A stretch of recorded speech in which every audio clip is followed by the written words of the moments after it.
First ever factory outlet Mukunda jewellery KPHB Kothapet Khammam Somajiguda Hanamkonda. నమస్తే రమగారు. నమస్తే జయ.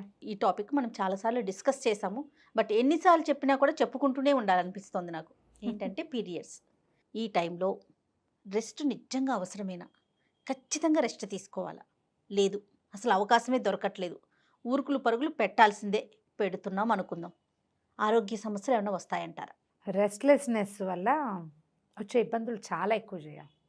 అప్పుడేం కనిపించవు కదా రమ్మగారు, అంటే ఫ్యూచర్లో తెలుస్తాయా? కొంతమందికి కనిపిస్తాయి, అప్పటికప్పుడే. కొంతమందికి రెస్ట్ అవసరం, అది తర్వాత రోజుల పని మీద దాని తాలూకు ఒత్తిడి కనపడుతుంది.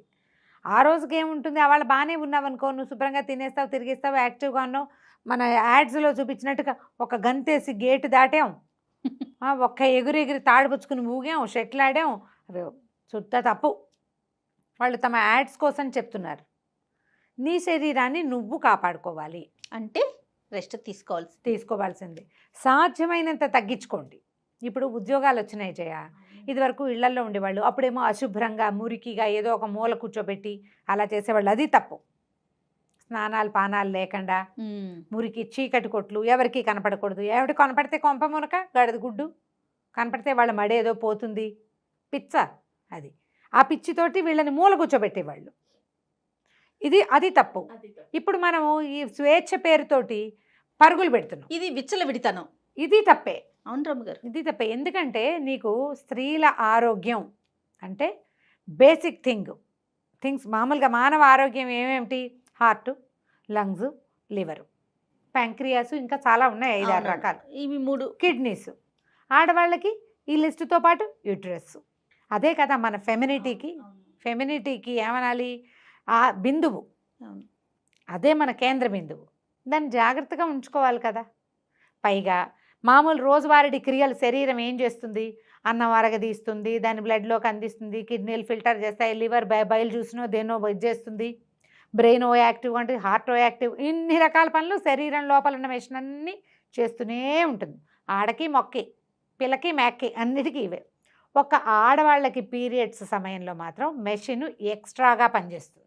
ఎక్స్ట్రా పనిచేసే మెషిన్ని ఇంకా వేడెక్కిద్దామా, దానికి మిగిలిన పనులైనా కొంచెం తగ్గిద్దామా? ఆలోచించండి.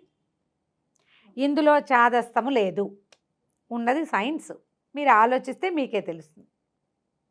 ఎక్స్ట్రా పనిచేసి తొందరగా దీన్ని మూలపడేద్దామా, లేకపోతే కొంచెం మిగిలిన పనులు తగ్గించి, పరుగులు తగ్గించి, తేలిగ్గా తిని.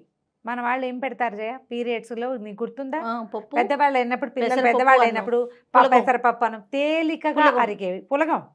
తర్వాత ఐరన్ రిచ్ ఫుడ్ జ్ఞాపకం చేసుకోండి. అవును, ఇప్పుడు ఈ ఏజ్లో పిల్లలకి, నీ తర్వాత తరాల్లో వాళ్ళకి అసలు తెలియదు. నువ్వులు తింటాలు, బెల్లం తింటాలు, అవి అసలు తెలీదు. చాలామంది ఓణీలు ఫంక్షన్ చేస్తారో 25 లక్షలు ఖర్చు పెడతారు దానికి. ఎంత చిన్న కుటుంబాల్లో కూడా 1-2 లక్షలు ఖర్చు పెడుతున్నారు జయ ఓణీల ఫంక్షన్కి. ఇంత బుడ్డ పాపకి, చిటిపిల్ల పీచులాగా ఇంతే ఉంటుంది, 11వ ఏడంటే పసిబిడ్డలాగా ఉంటుంది, అంతే కదా. ఒక్క రవ్వ సాగుతుంది, ఎవరో పిల్ల ఒక రవ్వ పుష్టిగా ఉంటుంది, మిగిలిన వాళ్ళన్నీ చిట్టి బొమ్మలే, తాటాకు బొమ్మల్లాగా ఉంటాయి.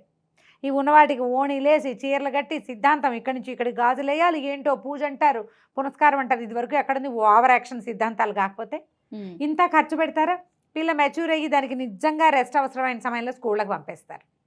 వాళ్ళని ఏం చేస్తే పాపం ఉంది జయ?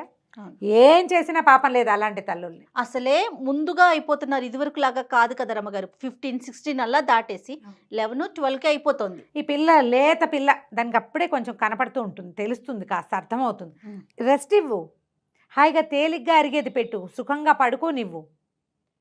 దీన్ని హ్యాండిల్ చేయలేని పిల్లల్ని స్కూళ్ళకి పంపేయటం, ఏం పర్వాలేదులే అనేయటం, ఏమిటది? ఏం పద్ధతులు? తర్వాత దీన్ని హ్యాండిల్ చేయగలగాలి కదా. అవును, నిజంగా నేను చాలామంది దగ్గర వింటాను, ఓణీల ఫంక్షన్ గ్రాండ్గా చేస్తారు, దీనికి మేమేం చేయమని. నువ్వు చెయ్యొద్దు, ఎవడు చేయమన్నాడు? చేయకు. కనీసం పిల్లని ఇంట్లో కూర్చోబెట్టు, ఇంట్లో పడుకోబెట్టు, ఒక సెపరేట్గా ఉంచు, ప్రశాంతంగా పడుకొని హాయిగా తినడానికి పెట్టు, తీయగా. నేర్చుకోవాలి కదా అమ్మగారు, మీరు నేర్చుకోవాలి. మేనేజ్మెంట్ రావాలి కదా. మరి దాంతోపాటుగా ఫుల్ ఐరన్ రిచ్ ఇవ్వాలి ఫుడ్. మేమేం చెయ్యం కాబట్టి ఈ ఫుడ్ కూడా నువ్వు మామూలు ఏదో బెండకాయ కూర వండుకుంటూ పెట్టేస్తావు, అంతేగా. ఏం చెయ్యవు, నువ్వెవరికి చెప్పవు. నువ్వెవరికైనా చెప్తే నీ ఫ్రెండ్స్ మినపసుని తెస్తామని, అరిసెలు తెస్తామని, పాలు తాకలు తెస్తామని తెస్తారు. నీకు అది ఇష్టం లేదు, ప్రచారం ఇష్టం లేదు. ఇష్టం లేకపోతే నువ్వు చేసి పెట్టు, నువ్వు తెచ్చి పెట్టుకో. First iron rich food first కాదు, ఎప్పుడు పీరియడ్స్లోనూ ఐరన్ రిచ్ ఫుడ్ ఇవ్వండి పిల్లలకి. మీరు తినండి సొంతానికి. ఐరన్ వల్ల ఏమవుతుందంటే బ్లడ్లో ఆక్సిజన్ లెవెల్స్ పెరుగుతాయి. నీకు బాగా అవసరమైంది అది. పీరియడ్స్లో నువ్వు కొంత రెస్ట్ తీసుకుని మంచి ఆహారం తిని పరుగులు పెట్టకుండా ఉంటే పీరియడ్ అయిపోయాక రోజులు నువ్వు బాగా ఉంటావు. ఇక్కడ ప్రాక్టికల్గా ఒక విషయం నమ్మగారు, ఉద్యోగాలకి వెళ్ళేవారైనా కనీసం ఈ సెలవుని ఇంకొక రోజుకి అట్లా మార్చుకొని కనీసం ఆడపిల్లలు సెలవులు మార్చుకోగలుగుతున్నారు. స్కూళ్ళు చదివే పిల్లలు, కాలేజీకి వెళ్ళే పిల్లలు అసలు తప్పించుకోలేకపోతున్నారు. నెల నెల మానేయాలి అంటే అది ఎంత ఇబ్బంది కదా. అసలు వాళ్ళ పరిస్థితి చూస్తే అయ్యో అనిపించేస్తుంది. అలాంటప్పుడు ఆ పిల్లల్ని ఇంటికి వచ్చాక పనులు పెట్టబోకండి. కనీసం ఫుడ్ ఇవ్వండి, బాగా మంచి ఐరన్ రిచ్ ఇవ్వండి. బాగా బెల్లము, తర్వాత ఏమో నువ్వులు, పల్లీలు, పిల్లలు ఇష్టంగా తినే పదార్థాలు ఏమైనా స్వీట్స్ అవి బాగా ఇస్తే కొంచెం ఓపిక ఉంటుంది. ఈ 4 రోజులు ఎక్స్ట్రా పనులు పెట్టబోకండి. అక్కడి నుంచి వచ్చి ఇంకెక్కడికో వెళ్ళటం లాంటివి చేయించబోకండి. అక్కడికి తప్పదు కదా. సరిగ్గా ప్లాన్ చేసుకుని మసాలాలు గిసాలాలు తినివ్వద్దు. బయట ఫుడ్ జంక్ గింకు తినివ్వబోకండి. ఇది మనకు తెలియంది ఏంటంటే జయ, ఇదివరకటికి ఇప్పటికీ తేడా. ఇదివరకు ఇన్ని పీరియడ్స్ వచ్చేవి కాదు, పిల్లల్ని కనుక్కుంటూ ఉండేవాళ్ళు. అంటానికి బాధగా ఉంది కానీ నిజంగా పీరియడ్ కష్టాలు మనం పడుతున్నంతగా మన ముందు వాళ్ళు పడలేదు చేయ. అప్పుడు ఎందుకనో మరి పిల్లలు పుట్టిన 1-2 ఏడాది దాకా పీరియడ్స్ వచ్చేవి కాదు. పిల్లలు పాలు తాగటం వల్ల అవ్వచ్చు, మరి ఐరన్ లేక పనులు ఎక్కువ, విపరీతమైన పని కదా. మనకు అంత శారీరక శ్రమ ఎక్కడుంది, మనకున్నదంతా స్ట్రెస్సే మన కర్మానికి కదా. ఆ తర్వాత మళ్ళీ ప్రెగ్నెన్సీలు వచ్చేసేవి. సంతానం ఎక్కువ కదా రమ్మగారు.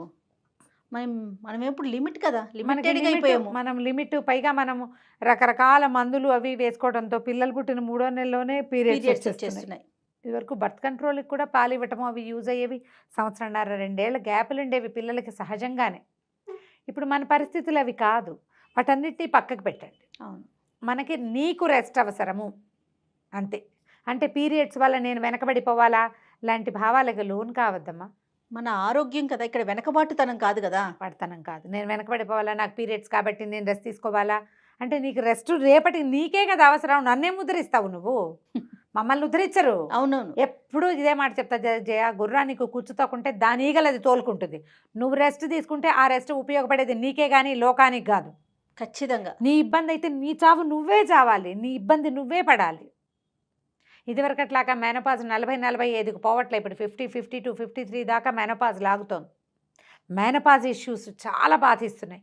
ఈ మొదటి రోజుల్లో చేసినటువంటి lack of iron, lack of rest అవన్నీ కూడా తర్వాత మనని ఇబ్బంది పెడతాయి. ఇవి డాక్టర్లు చెప్పవలసిన మాటలే జయ. 100%. ఇప్పుడు డాక్టర్లు ఎన్నని చెప్తారు? అవును, నీకు ఎన్ని చెప్పగలరు వాళ్ళు? ఎవరో ఒకళ్ళు పెద్దవాళ్ళ మాట మీరు వినాలి కదా. ఎక్కడో చోట ఆగాలిగా. ఇక్కడ ఆగండి. మీకు ఆ రెస్ట్ అవకాశం లభిస్తే చక్కగా తీసుకోండి, హాయిగా పడుకోండి. ఆ పూటకి పని మానేయండి. అనవసరమైన పనులకి పరిగెత్తకండి. ఈ గేమ్స్ తర్వాత ఏమో ఈ పీరియడ్స్లో నేను ఎందుకు మానాలి అని మొన్న ఎవరో పెట్టారు. పీరియడ్స్లో నేను గాలి పీల్చడం మానను, అన్నం తినటం మానను, నేనేమీ మాను, బ్రష్ చేసుకోవటం మాను. కాబట్టి నేను యోగా మాను, నేను ఎక్సర్సైజ్ మాను, నేను అదేదో జిమ్ మాను. అసలు లోపల జరిగే ప్రక్రియ మనకి కనిపిస్తుందా రమ్మగారు? వితండవాదం కాదు, వితండమే ఇది. పైగా ఒకళ్ళు పెడితే మిగిలిన వాళ్ళంతా శబాష్ ఏమిటో నీ పీరియడ్స్లో నువ్వు రెస్ట్ తీసుకుంటే నన్ను ఉద్ధరిస్తావా?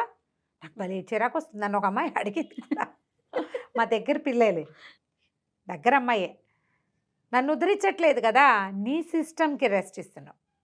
నువ్వు ఎక్కువ కాలం ఆరోగ్యంగా సస్టైన్ అవ్వడానికి, నడవడానికి నువ్వు దానికి హెల్ప్ చేస్తావు.